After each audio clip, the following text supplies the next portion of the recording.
नमस्कार किसान भाइयों।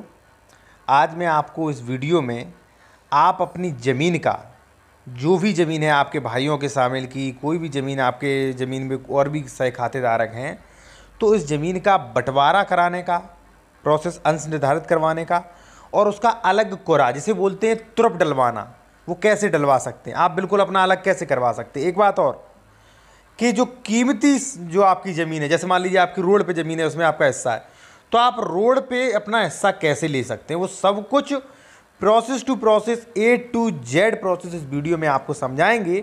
वीडियो स्किप ना करें, वीडियो पूरा ही आप देखें।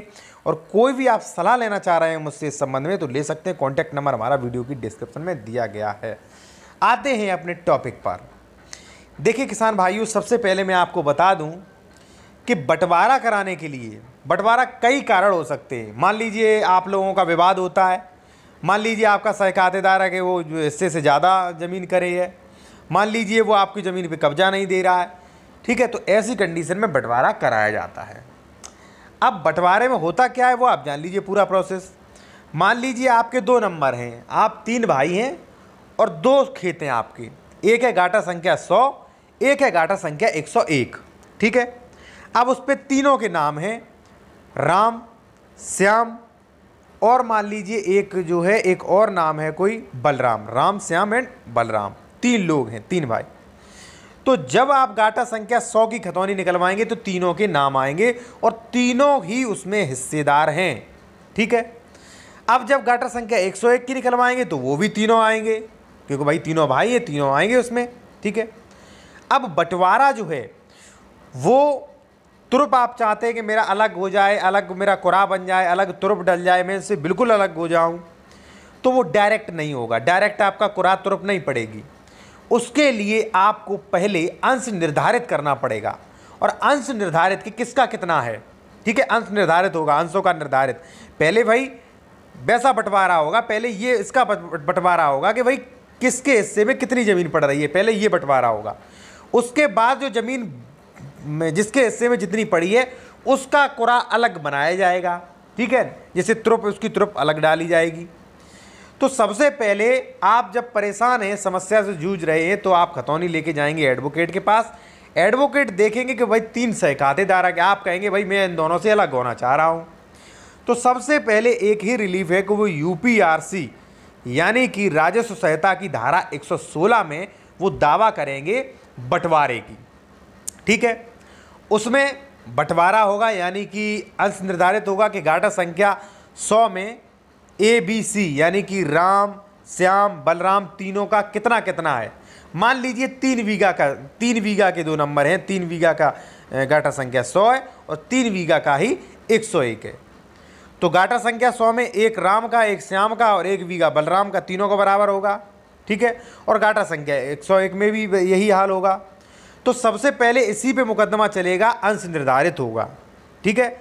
और एक डिक्री पास होगी, पहले मुकदमा चलेगा, सबको आपत्ति का अवसर दिया जाएगा, सबको सुना जाएगा, साक्ष्य के अवसर, पूरा एक केस चलेगा, ठीक है। केस चलने के बाद एक डिक्री पारित की जाएगी कि फलाने आदेश संख्या में फलाने गाटा संख्या 101, गाटा संख्या 100 में राम का 1 बीघा 81 ईयर, श्याम का 81 ईयर, बलराम का 81 ईयर अंश घोषित किया जाता है, ठीक है। अब यहाँ पे आपका अंश घोषित हुआ है, यानी कि आपका बंटवारा हो चुका है कि 1 बीघा आपका, 1 बीघा आपका, 1 बीघा आपका। लेकिन अभी आपका फिजिकली बंटवारा नहीं हुआ, अभी आपका ज़मीन का बंटवारा वो नहीं हो पाया, मेड अलग अलग, यानी कि जो फिजिकली है, भौतिक रूप से बंटवारा नहीं हुआ, फर्द पे बंटवारा हो गया कि 1 बीघा राम आपका है, 1 बीघा श्याम आपका है, 1 बीघा इसमें है, 100 में 1 बीघा है और 101 में भी 1 बीघा, इसका बंटवारा हो गया कि 1 बीघा हमारा है। ये डिसाइड हो गया, अभी अंश निर्धारित हो गया कि किसका कितना अंश है, ठीक है भाई। अब होगा कुरा। अब आपको करना है कि भाई मैं इनसे बिल्कुल अलग होना चाहता हूं, मेरा नक्शा भी अलग कुरा बने, ठीक है। मान लीजिए कोई आपको रोड पे नहीं दे रहा तो आप रोड पे भी लेना चाहेंगे कि रोड पे भी हमारा फ्रंट पे कुरा बने। तो उसके लिए आपको 116 में जब अंश डिक्लेरेशन हो जाते हैं, डिक्री पास हो जाती है, डिक्री जारी कर दी जाती है, आदेश दे देते हैं अंश का, तो उसके बाद उसी आदेश के अनुसार धारा 117 का दावा होता है। आप यहाँ पे देख सकते हैं, डिस्प्ले पे आप देखिए, धारा 117 का दावा होता है, जिसमें ये बताया जाता है कि हम फलाने 3 व्यक्ति हैं, हमारी आपस में नहीं बन पा रही है, लड़ाई झगड़ा होता है, इसलिए जो है फलाना बात संख्या 116 का मैंने बात किया था, जिसमें एक एक बीघा सभी लोगों का अंश निर्धारित किया गया था। माननीय मैं निवेदन करता हूँ, जैसे मान लीजिए राम चाहता है कि हमारा कुरा अलग हो जाए, तो राम कहेगा कि भाई माननीय उपजिलाधिकारी, मैं चाहता हूँ कि मेरा 1 बीघा का जो कुरा है वो अलग कर दिया जाए और मुझे अनुपातिक रूप से दिया जाए, यानी कि जो कीमती ज़मीन हो उसमें भी हमारा हिस्सा बराबर दिया जाए और जो कम कीमत वाली ज़मीन हो वो भी हमारा हिस्सा बराबर किया जाए। ठीक है, ये दावा लिख के देगा। और वास्तव में यही कानून है जो नियमावली यूपीआरसी सेक्शन 117 जो बंटवारा जो है उसकी नियमावली 109 ये प्रावधान करती है कि भाई जो कीमती ज़मीन होगी वो सभी को बराबर मिलेगी। ऐसा नहीं है कि रोड वाली ज़मीन तो एक को मिल जाए। जैसे रोड पे मान लीजिए गाटा संख्या 100 जो है वो 90 फुट का है रोड पे, तो 30 फुट राम को, 30 फुट श्याम को, 30 फुट बलराम को, तीनों को बराबर मिलेगा।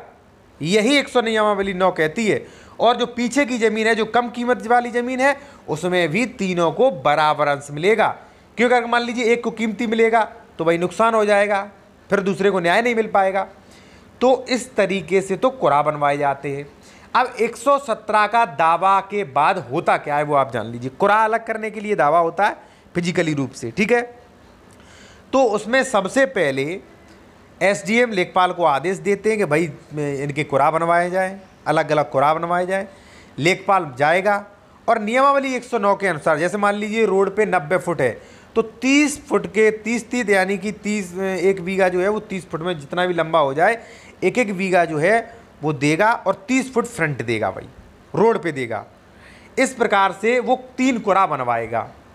ठीक है, दोनों के कुरा बन गए। वो कुरा बना के कुरा दाखिल कर देगा। जब कुरे दाखिल हो जाएंगे तब आप लोगों को, तीनों लोगों को आपत्ति का अवसर दिया जाएगा कि भाई आप ये बताइए कुरा पे किसी को आपत्ति तो नहीं है। तो कई विवादित लोग होते हैं वो आपत्ति फालतू में करते हैं कि नहीं मुझे पूरा रोड में चाहिए। ठीक है, वो अपनी आपत्ति लगा देते। अब आपत्ति स्वीकार करना न स्वीकार करना ये एसडीएम महोदय का कार्य है। मान लीजिए किसी ने लगा दी हमें पूरा चाहिए, ये गलत कुरा बनाए, तो क्या एसडीएम स्वीकार थोड़ी नहीं कर लेंगे, क्योंकि नियम 109 क्या कहता है वो उस पर प्रकाश डालना पड़ेगा। तो मैं भाई कानून का पूरा काम रहता है, पूरा प्रोसेस करेगा। ठीक है, तो वो सबसे पहले कुरा दाखिल कर दिए। कुरा दाखिल हो जाने के बाद तीनों लोगों ने देखे कुरा। अगर मान लीजिए कोई लोग कुरा से सहमत नहीं है तो वो जो है कुरे पे आपत्ति देंगे कि महोदय कुरा गलत बनाए गए हैं, कुरा नियमानुसार नहीं बनाए, फलाना ढिमकाना, हमारा कब्जा है, वो देंगे। अब वो आपत्ति स्वीकार करना न स्वीकार करना एसडीएम का काम है। अगर वो आपत्ति कानून के विरुद्ध होगी तो एसडीएम स्वीकार नहीं करेंगे। आपत्ति स्वीकार कर लेने के आपत्ति में जो भी है उस पर डिसीजन लेंगे वो क्या करना है।